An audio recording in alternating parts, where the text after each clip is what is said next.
Yo, good morning, evening, afternoon, depending on where you live. It's afternoon for me.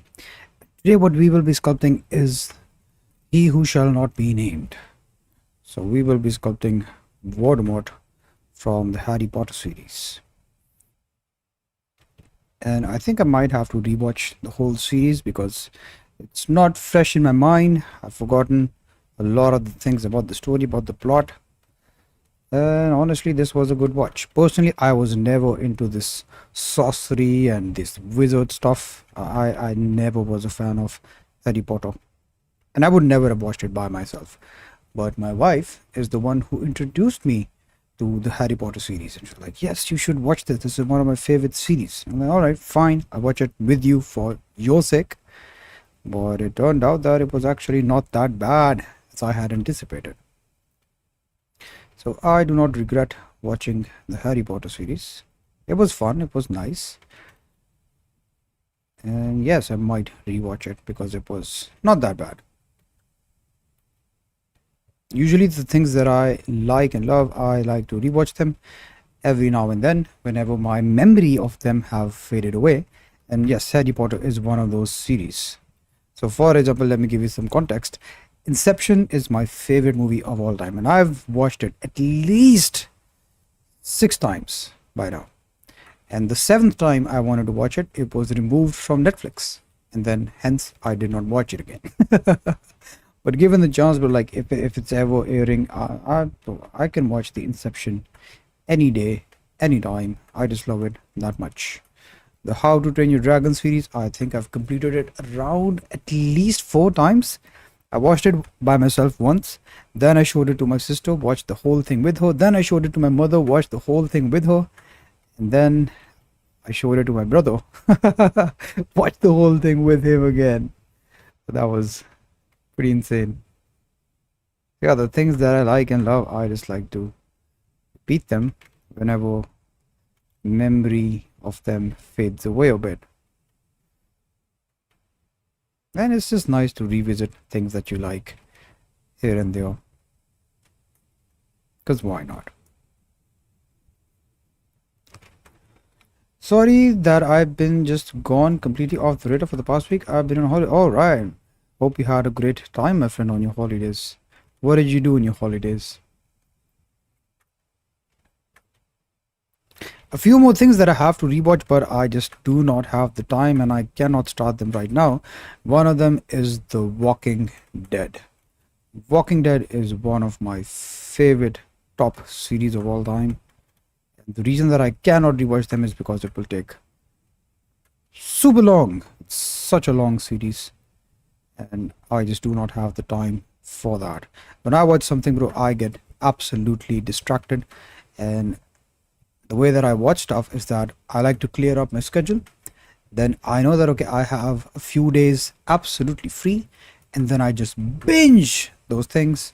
And once the binge is over, I know that, okay, this is something that is off the radar now. If I have something that is continuous, for example, if I start playing a video game right now, it's something that I cannot do within a week. And hence I will keep playing that game. Especially if it's an online game, I'll try to keep leveling up. And it's just so addicting that I cannot stop. So me personally, I'm a bit of an extremist. And I know myself well enough that I know I work binary. 1 or 0. If I'm doing something, I'm doing just that. And if I'm not doing it, I won't do it at all. So I'm pretty binary. I find trouble finding a middle ground with stuff. I think that's a good thing and a bad thing. So sometimes it does work in my favor. So when I'm in work mode and I want to focus on work, I just work. There's no distraction. I don't like getting distracted. There will be no video games, no scrolling, no extra stuff that will waste my time. But when I want to have fun, then I just focus on the fun stuff. Just like I said, is a good and a bad thing. But it is how I operate. Personally, I find it easier to remove things completely rather than having them and then using my my willpower to resist them. There are a few things we rewatch every single year. Yeah, what is your favorite thing to rewatch? I rewatched The Breaking Bad a few times with my dad. Breaking Bad, I believe, is one of the best series of all time. Probably my top favorite series. Breaking Bad definitely hits the top. Nothing has ever come close to Breaking Bad in terms of how grounded it is with reality. Other one like sci-fi stuff, imaginary stuff, whimsical stuff, fantasy stuff. Breaking Bad is just so grounded to reality, but so captivating at the same time. It's just amazing. It's an amazing series.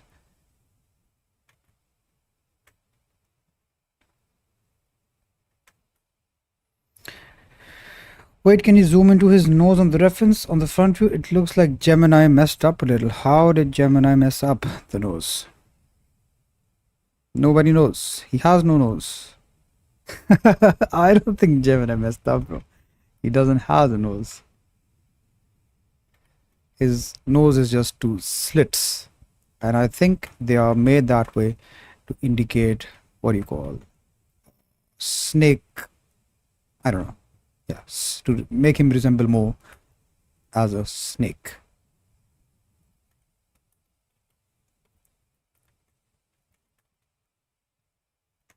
Usually it's movies like Lord of the Rings every autumn, Die Hard every Christmas, etc. Just finished watching rewatch of Babylon 5. Yeah, Lord of the Rings is definitely on my watch list this year as well.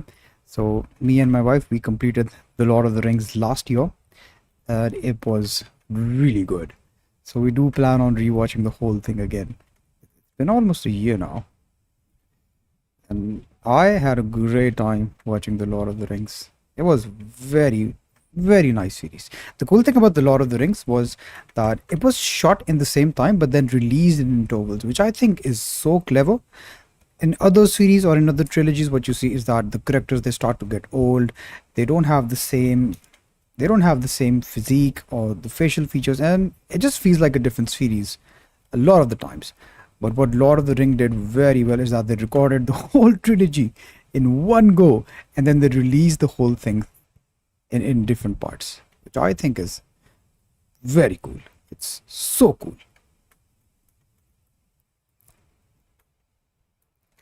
Lord of the Rings is what really got me into 3D back then. Yeah, Lord of the Rings, like if you watch the VFX breakdown of the Lord of the Rings, it's absolutely mind boggling.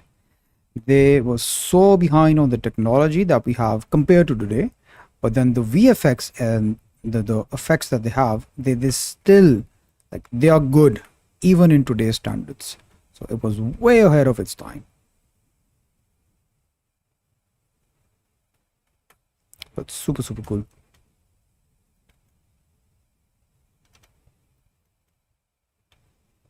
I think I went slightly higher poly, but yeah, let's go back low poly. Let's do this. Never mind, from afar it looked like it gave him a nose. Now man, no nose at all. Halfway here, so we'll make the eye sockets. And this is going to be tricky because he has no nose.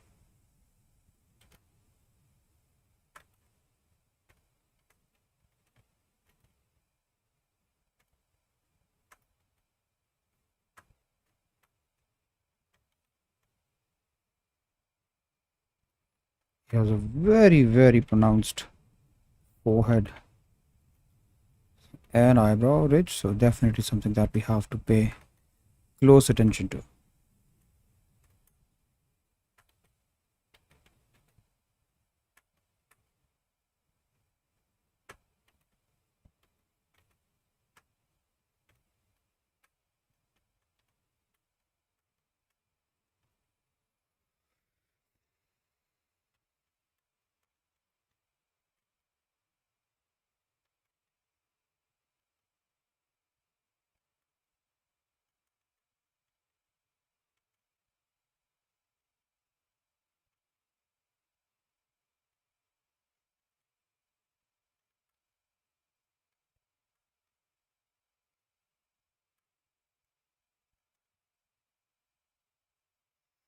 even rewatch the making of a lot.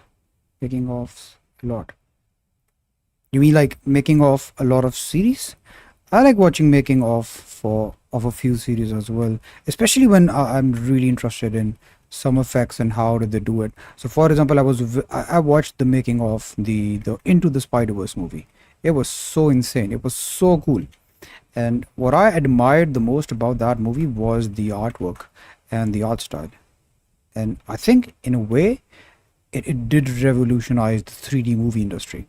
Whereas before Into the Spider-Verse movie, everything was Pixar style, Disney style, cute, cartoony characters, but Into the Spider-Verse took it to a whole nother level. I think they're probably the first one to mix 2D comics and the 3D look in the animation movie industry. And then it was followed up by the Arcane, the League of Legends, and other series as well. But definitely the pioneers of that is Into the Spider-Verse and Sony. It was so incredible. It was so incredible. The whole movie, I was just constantly admiring the artwork and the style. It was so incredible. There's so many hidden Easter eggs and details, but they are only for 3D artists and animators to understand. And you definitely see a lot of them in the making of it. It's very inspiring and it's very, very cool. Of the Lord of the Rings, but also this, yes, awesome. There's this channel on YouTube. Let me show you guys. It's called Corridor Crew, and what they do is that they do VFX breakdowns, and it's very nice. Like, this is like the perfect channel. They balance what do you call educational content with entertainment content in a very nice way, in a non-brain rot way. I think that makes it a very nice watch. So Corridor Crew, especially their VFX react to bad and great CGI. There's so much that I've learned about 3D in general and VFX from just watching the reactions and the breakdowns to it. And like I told you, like it's like the perfect combination of entertainment with education. So it's a very lethal combo.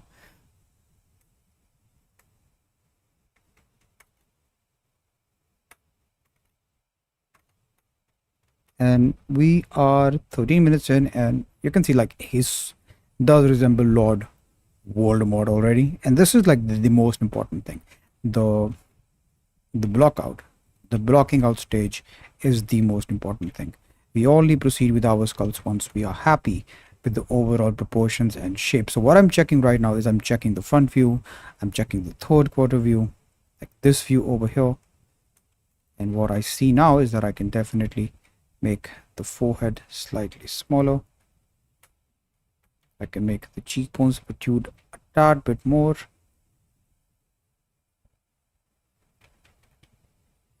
And what I'm reading on the third quarter is these peaks. So I can see that there's a peak here in the eyebrow ridge. So we have it over here as well. There's another peak on the cheekbone here. It's slightly behind the eyebrows. So this is how we read our references.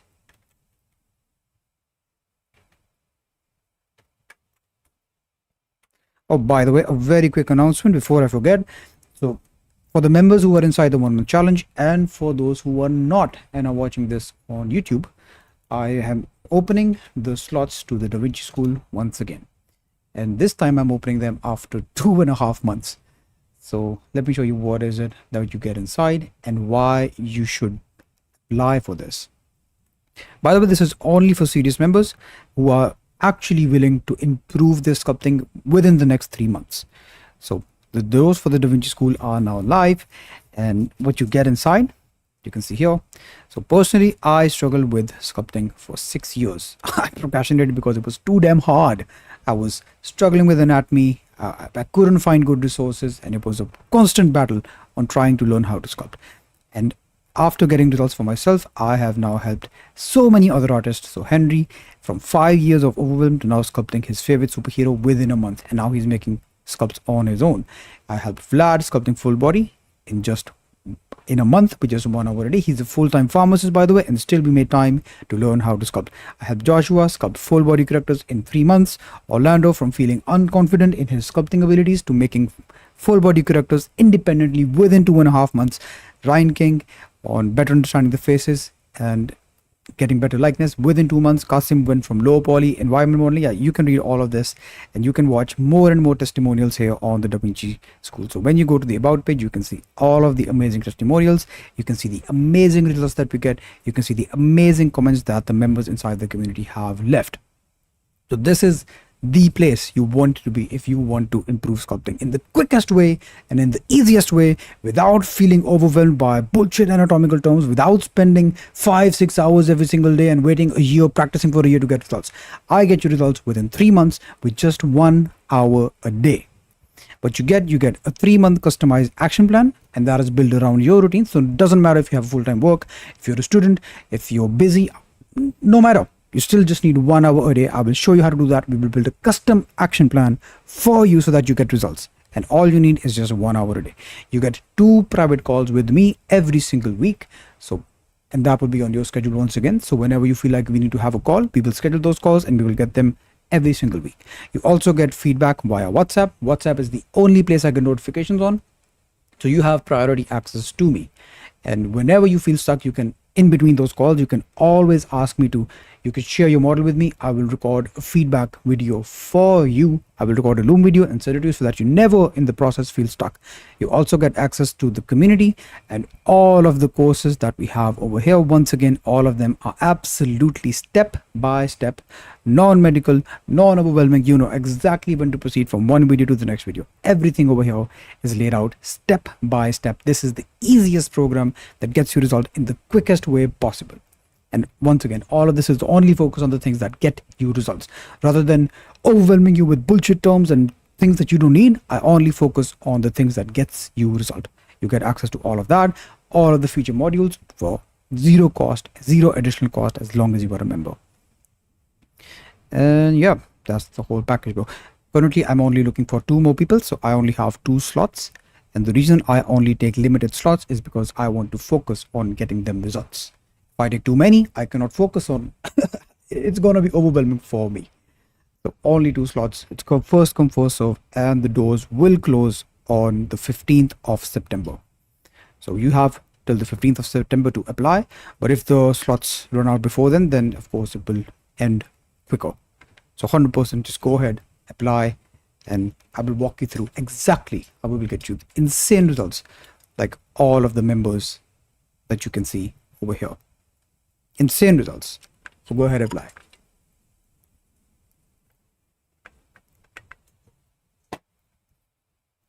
I'll also just drop the link over here if you want to book calls and learn more about the application and the program. So do not procrastinate on this because the slots will they will run out. And like I mentioned, I'm opening this after 2.5 months, so I'm not sure when the next slots will open. So 100% do apply. Perfect. Let's carry on with Voldemort, the one who shall not be named. By the way, Voldemort has the funniest pronunciation of Avada Kedavra. Like, it's the funniest. Especially in one of the most intense scenes in the whole film, where he says, "Boy who lived, come to die." Like, his pronunciation of Avada Kedavra is the funniest.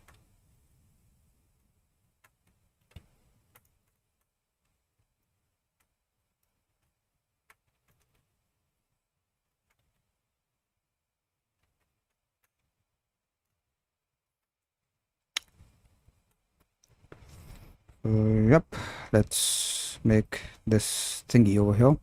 He has no nose, which is very weird.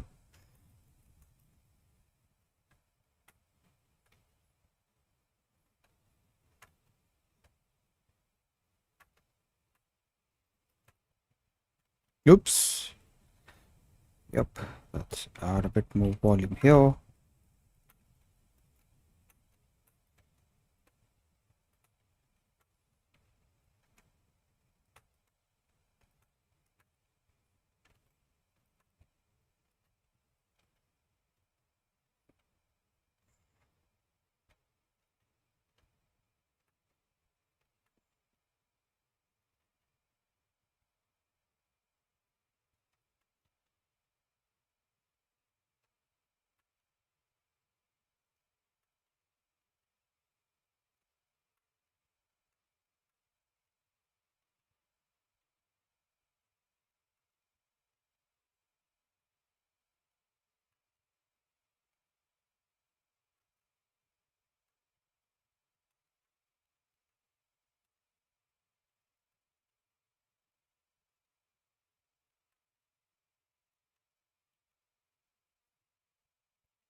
By the way, the weird thing about Harry Potter was that they did not have a proper power scale to things. Like, for example, they mentioned that Dumbledore's wand is the strongest wand in the whole Harry Potter series. But then they never showed, okay, what happens if you have a weak wand versus a strong wand? How does it affect the same spell? And yeah, that part about Harry Potter was a bit weird to me. This is also something that happens in The Lord of the Rings. So sometimes Gandalf's magic is so strong. You're like, wow, damn, how did he get this strong? But then sometimes it's just so weak. So yeah, these were like a few things that threw me off a bit. But overall, it's a great watching experience. And I'll be very careful not to spoil things because I've learned better from my previous few streams.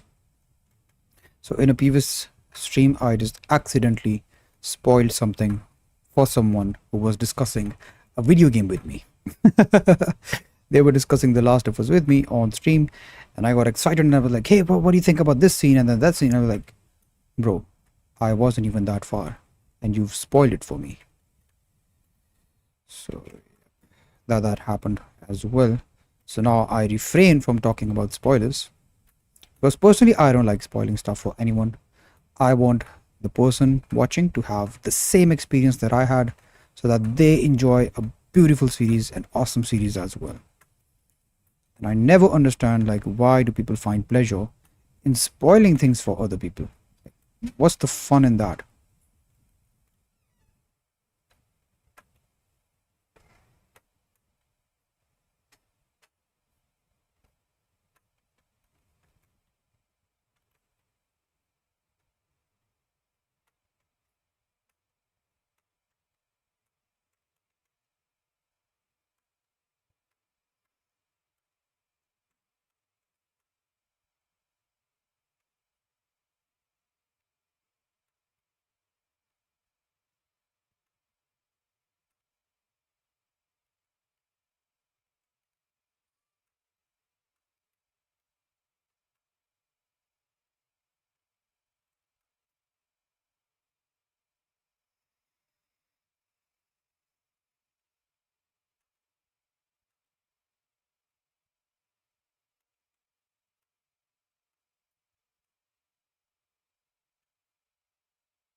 Yeah, let's look at the side view to see how the nose should be. And yes, I can see that my nose is dipping in inwards, whereas it should be like this.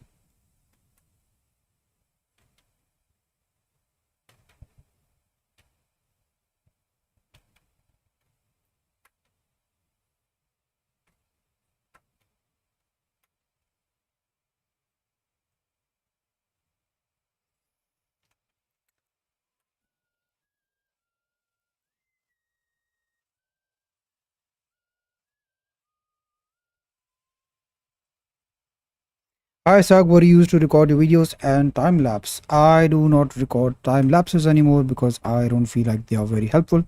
Instead, I just like to record full breakdowns or just post like the real-time videos inside the community.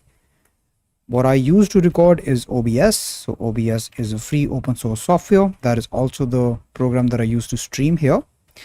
And what I use to edit my videos is a Movavi video editor. It's not the best editor, but it has like basic functions. And unlike CapCut and other programs, it's a perpetual license. So you can get the perpetual license for Movavi very cheap, fairly cheap. And yeah, you get access to that. Though personally, I believe like the best video editor is, hands down is CapCut. CapCut is extremely well. It's extremely beginner friendly and it's very pleasant to use as well. It has a ton of features, ton of templates and pre-made things that you can use. If I am to recommend a video editing software and you want to take it seriously, I would highly recommend CapCut. CapCut is probably the best. It is a subscription though, but it is well worth it.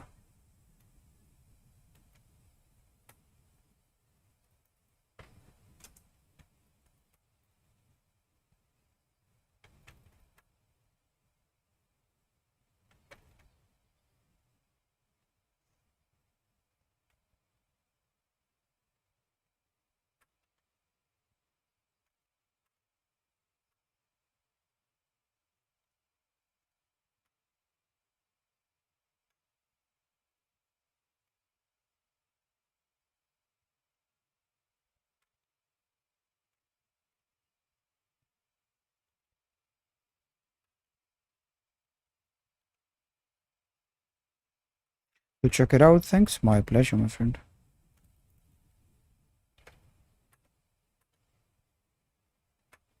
A lot of people might recommend you Adobe Premiere Pro, but honestly, I think it's like too professional for the average consumer.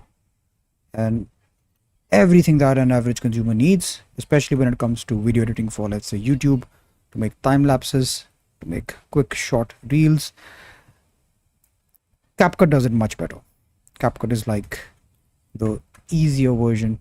Of course, Premium Pro would have more controls and everything, but CapCut has everything, and everything is built in. It's built like templates. So if you want to add a transition in between your shots, CapCut has so many, so many options to do that. If you want to add subtitles, CapCut has automatic subtitles, and you can easily edit the text. You can easily change the transitions, animations, all in one click. So that is very, very good. I'm not sure what the recent version of Premiere Pro holds, but it's definitely not beginner friendly. CapCut you can download right now and start using it right away. It's that easy. It's that intuitive.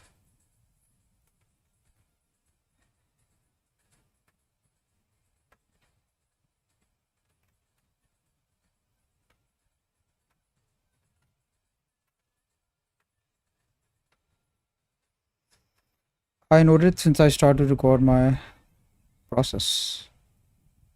Awesome. Do you plan on making time lapses as well, Shizuma?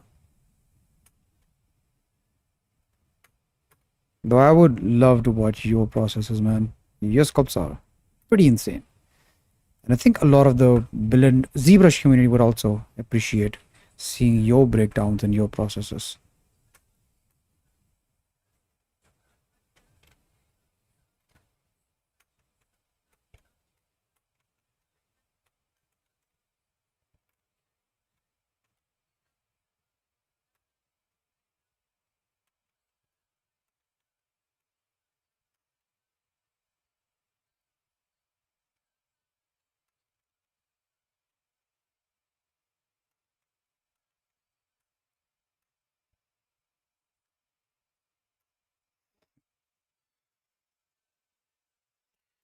Yo, hi everyone. Hello, Henry. How's it going, my friend?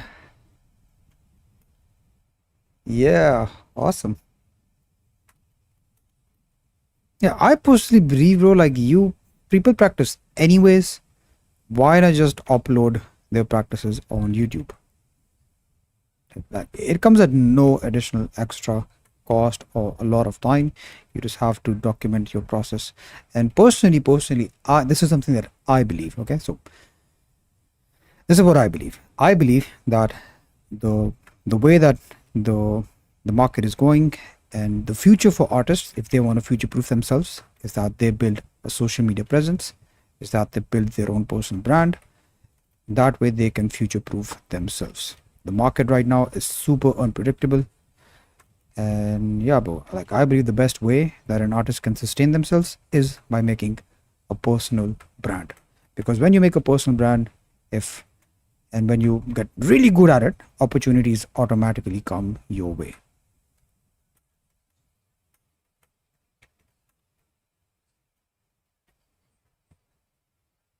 And you can watch any big player, bro, all of them, they have great social media presences, and that is how they are making a big major chunk of their income.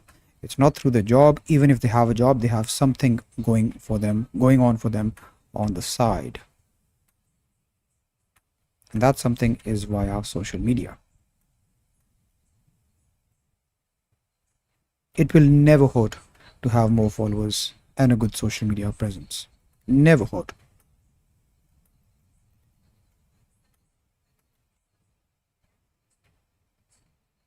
And unfortunately, a lot of people do not talk about this. They want to gatekeep this information. They might show you, oh, here's my program, buy this, and I will show you how to get a job. But then they themselves, they have no jobs. They're not working in the industry. They're only teaching you how to get into the industry and making money off of you. So they're sending you down a ship that is sinking. And I personally find that very hypocritical. I find that very insincere, and I find that very disrespectful. That you are giving away your money, investing in a program that is teaching you how to get a job, and the people who are teaching you, they don't have a job themselves. They are trying to quit that industry, quit that market, but then they wanna share that information with you before they get off. And yeah, they want to use you as the source to get off that market. I just find that very insincere.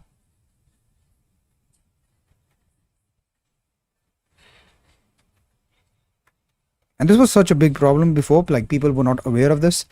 These gurus of the market, of teaching you how to get a job, these gurus, but they were the people who got jobs during the corona breakdown, because at that time hiring was literally at its peak. There's no denying that hiring was at its peak when the COVID breakdown happened. But then since things got normalized, things stabilized, it has been more and more difficult to get into the job market, because there's more artists than there is demand. And then the people who got their jobs during the COVID breakdown, they are now they were trying to sell you courses on how to get into the job market. Like, yeah, bro, I got a job. Let me teach you how to do it. Yes, I'm glad people are more educated about this now. They are more aware about this. But when they were not, they were literally spending hundreds and thousands of dollars in these programs learning how to get a job.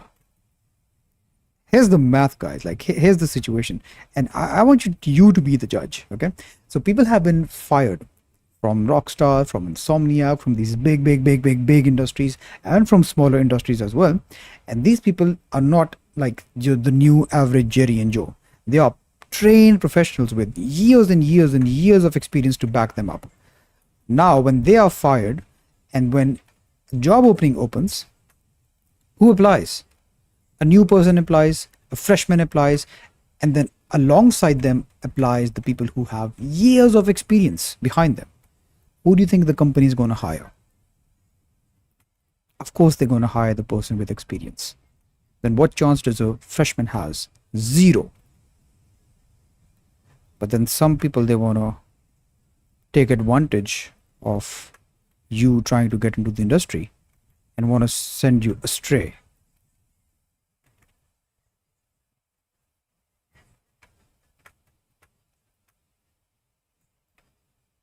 Do not be Jerry. Yeah, don't be a Jerry, guys. I always think that about maybe reporting, and then I remember that I often work pretty slow, and then I sit there with hours of footage with not much happening that I'd have to cut down. Yeah, that can be a problem. I usually just, when I'm sculpting, I sculpt for around an hour, 2 hours, and then I take a break. And yeah, I don't take a lot of breaks in between that process when I'm sculpting. So the video, the footage that I get is pretty active. And whenever I do need to take a pause, I just pause the recording, and then I continue the recording when I sit on my computer again.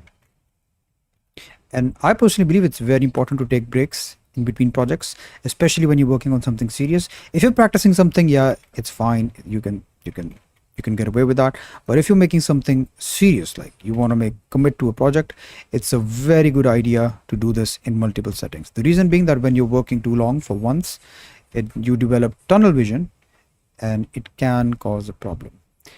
Every time that you get up your desk, you take a walk, you fresh your eyes, and then when you come back, you will see mistakes that you missed in the first place. And that is very valuable, very beneficial. And I guarantee this, whenever someone's working on something, if he gets up, I don't know, bro, go take a dump. If you want to, go have a walk, have a chat with your parents, anyone who lives with you. And then when you come back, you will see things that you completely ignored the first time, simply because you had tunnel vision. So no project is going to ever be perfect, ever be complete. Never. There's always more room for improvement. And sometimes discipline is knowing when to stop. A lot of people, like what I see them struggling with is not procrastination. They struggle with perfectionism. They just do not know when to quit. And I think that is very important to know as well.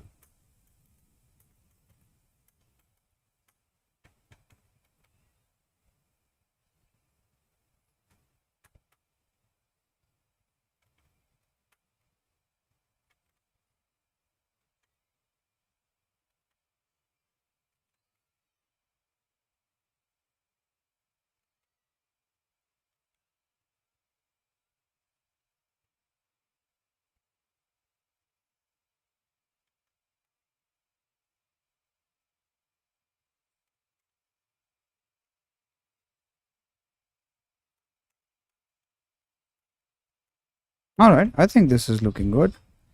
I definitely do think that his forehead area, this temple line area, can be wider. Comparing it to the reference, definitely can be wider. Eyes slightly smaller. Like this takes up a lot of room. Notice the space here, very minimal, but the space here definitely pretty massive. So I have to make these adjustments. And since I'm in the low poly stage of this, still, it's easier to make these adjustments.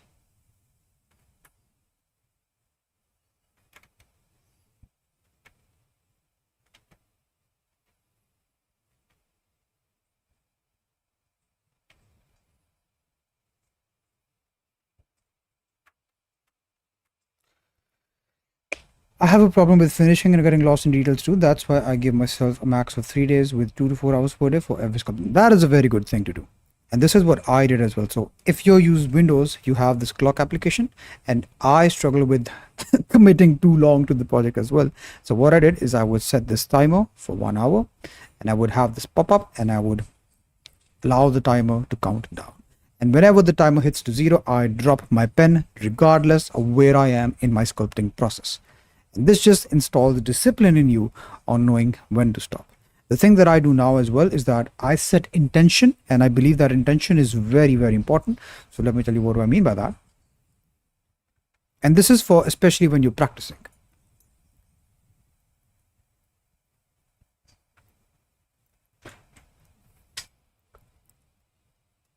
So I preach practicing with intention and deliberate practice very strongly. And here's what I believe, bro. When you're practicing something, there's an area in your sculpt, in your models that you know that you are weak in. So you set intention. For example, if I struggle with blocking out the torso, I will not go beyond and I will not spend more time sculpting the whole body. Or let's say I struggle with sculpting the legs. Okay. In that case, I wouldn't start from scratch every time, making a head, making a torso, and then working on the legs, eventually getting to the legs. What I would do instead is I would just practice just the legs. And this is very, very important. And I see this as a very common mistake. Someone struggling with the legs and then think it's a good idea to practice the whole thing from scratch. Now, man, like you have 1 hour a day to practice every single day. Maybe more, maybe less, but 1 hour is definitely doable. And in that 1 hour, you just want to maximize the things that maximize your productivity. And productivity is basically output divided by input. That is productivity. So how long did you practice versus what is the result that you got is how productive you were. So if you wanted to get better at sculpting the legs, and let's say your input was 4 hours, but then for the 4 hours you were only practicing torsos, then your output was 0, your input was 4, and your productivity was 0. What's the point? But let's say you have, okay, now you're struggling with the torso, you're struggling with the legs. What you practice is you practice the legs deliberately. Your input is 1 hour. You spend just 1 hour, and by the end of this, you were able to learn how to sculpt the legs, and hence you were productive. So this is productivity. Productivity is not sitting in front of the computer, not spending hours and hours. Productivity is what is the output that you got with the input that you give. And to maximize that, the easiest thing that you can do is to set intention. What is it that I'm practicing today? Why did I sit in front of the computer today? Why am I opening Blender today? So that reason, that why did you open Blender is very important. You need to have intention. What is it that you're trying to learn? And focus on only that. That is deliberate practice. That is what gets you the best results.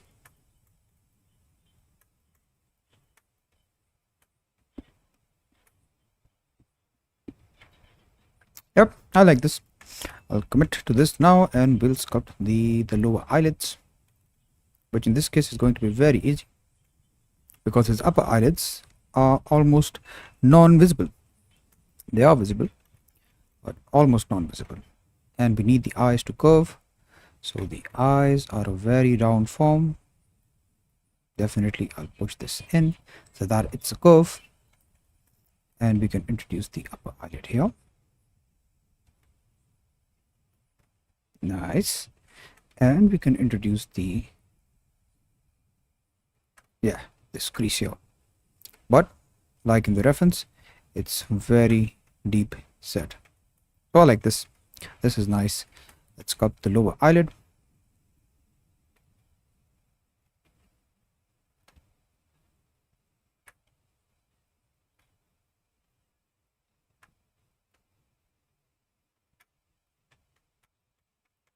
And wow, looking good. How far in are we? 43 minutes, and we have something that resembles our reference, which has good likeness. So I'm very happy with this.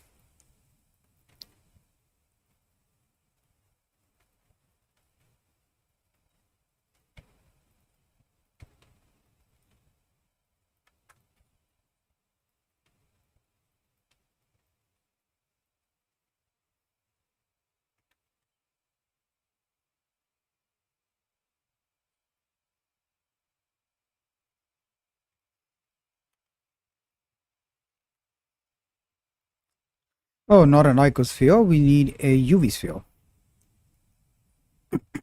So I'll shade the smooth, scale it down, put it in the eye socket.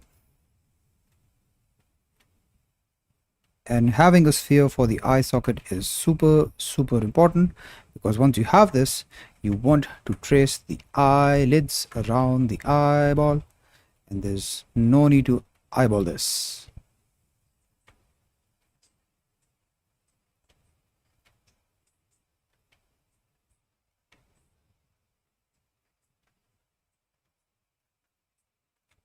And yes, of course, with the mirror modifier, we will not the face. I don't want to apply the mirror modifier on the face. I want to apply it on the eyes.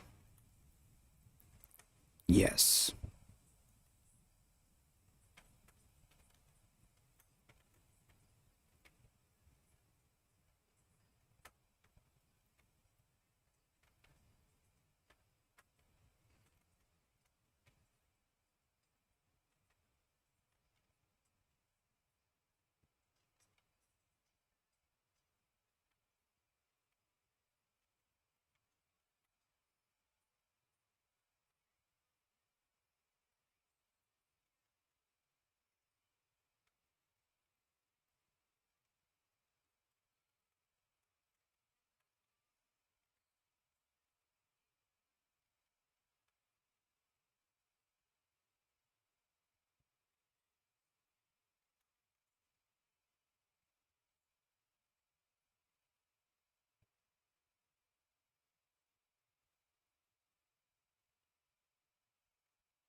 Awesome.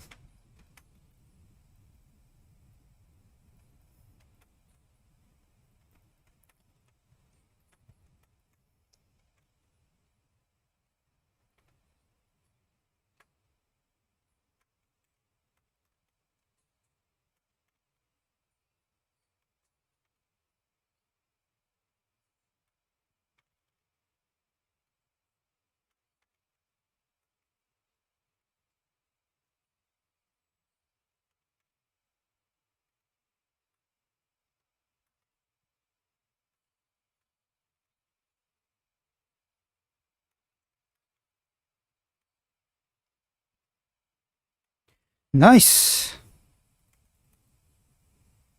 I think we should start working on the clothes a bit so that we have them by the end of the sculpt as well.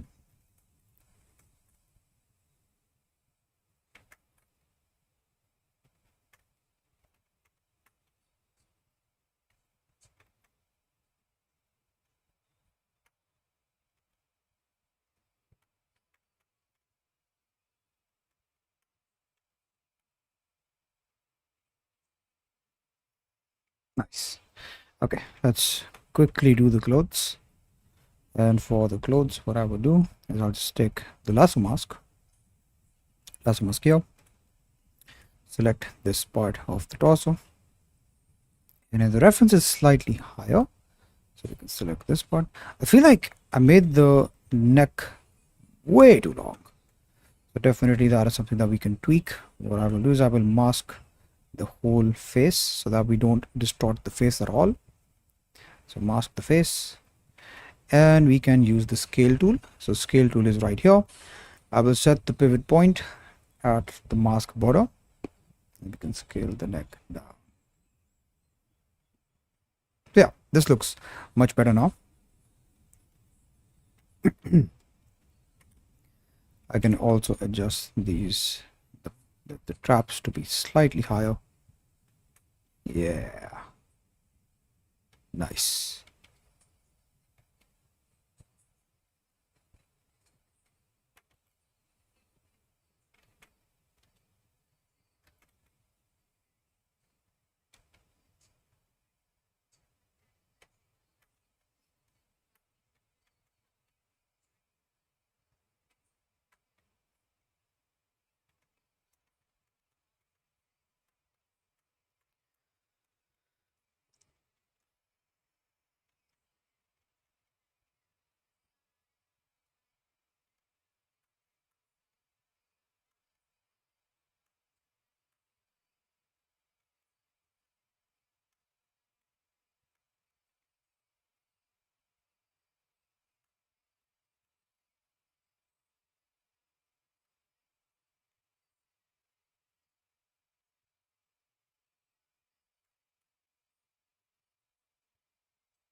Yep, let's select the clothes. Side view here, select this. This should be fine. No, I want to select. I think I will make the clothes and this band separately. Yeah.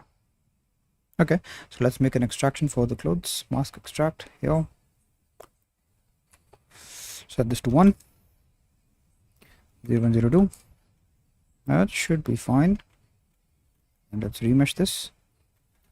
So we have the lower layer of the cloth.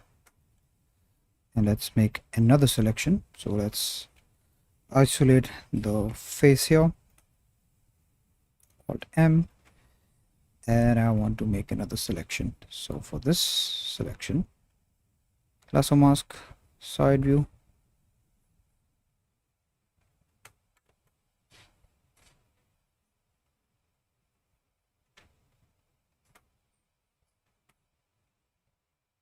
Enable the mask.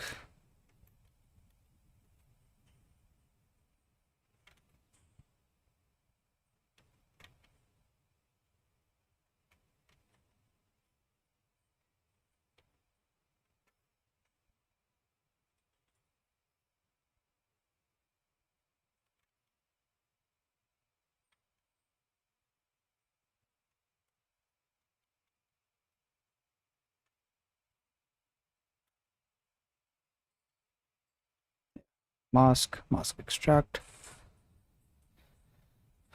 Let's give it some thickness.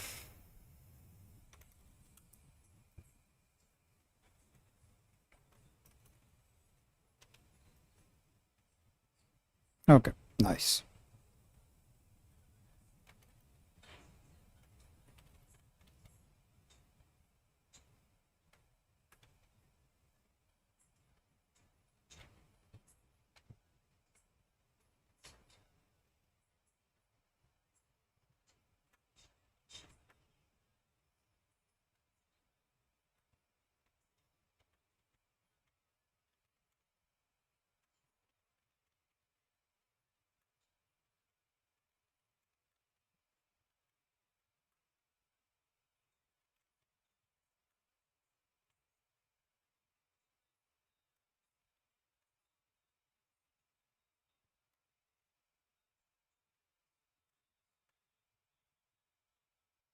Why Voldemort? Why not Voldemort?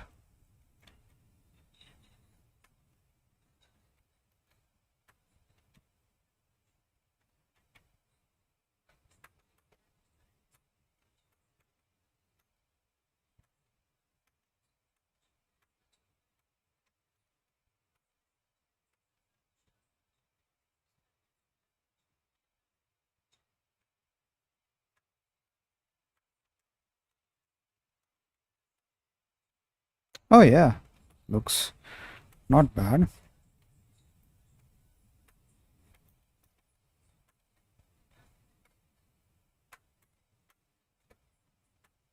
By the way, here's a really cool trick to mask. So for example, like now I wanted to mask just the front section, but not this section. In this scenario, you can press Shift A.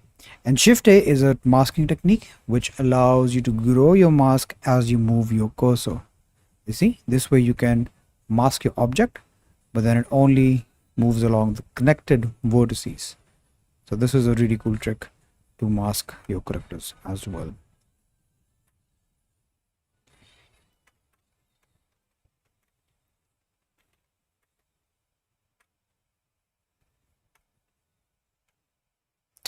I don't like this that the body is interfering. So what I will do is I will go to the side view. I will select this and I will trim the body down where they are clothes because I don't want them to interfere with the rest of the body, with the rest of the clothing. Oh yeah, and that flips the normals. So let's flip the normals back. Now we have more freedom to sculpt the clothes however we want without having to worry about it interfering with the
awesome. Let's add some colors to Voldemort now. But before that, let me just quickly make some adjustments here.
All right, let's add some colors to Voldemort.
All right, let's sculpt his eyes. I'll just go very high poly. And what I like to do for the eyes is I like to sculpt them inwards. The eyeballs, I like to sculpt them inwards. This just gives a lot of depth, and you can see instantly it makes the character look much more lively. The reason being that this is accurate to how our eyes are in reality. We have a clear film in front of our eyes, but then on the inside we have this sort of a concave shape. I think this is concave. Yeah, this concave shape that dips inwards, and then we have a literal physical hole here for the pupils. But then the reason that due to this concaveness is why the eyes catch the light the way that they do, and we see a highlight over here. So whenever sculpting eyes, sculpting them this way will give you more accurate results, and will also make the eyes look more lively. So that is what I like to do. I'll just give it a bit of a gray color now. Oh, not the... What is this? Paint square? No, I thought I selected the paint soft. So I'll select the paint soft, gray, because real black, full black does not exist. It does not exist. And here I will give him a bit of a light blue color. I think that's what his eye color is. I'm not sure what the real eye color is. I think this will look very badass. So that is the eye color that I am going for. I think we can even go gray with his eyes. Let's go gray. Why not? Let's go gray with his eyes. Let's make them black first.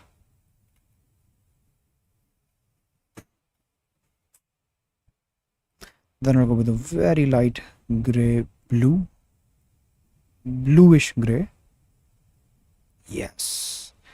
Then I'll go with another black for the pupils. Awesome. And now I will add some fake shadow, because it just makes the eye look more natural, and it feels like it's, they're resting inside this place.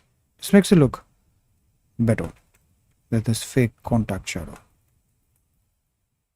Awesome. And we can paint some fake highlights. Let's go here, paint a fake highlight here, and a fake highlight here. And there we have it. The one who shall not be named. Harry Potter.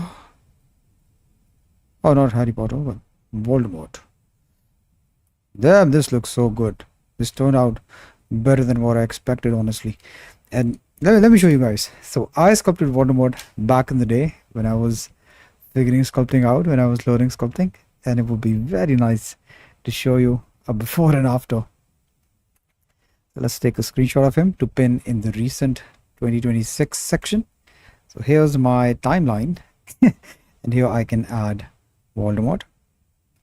And the Voldemort that I sculpted in 2023 when I was still learning was this. It's pretty cool what we have now compared to what we had a few years ago.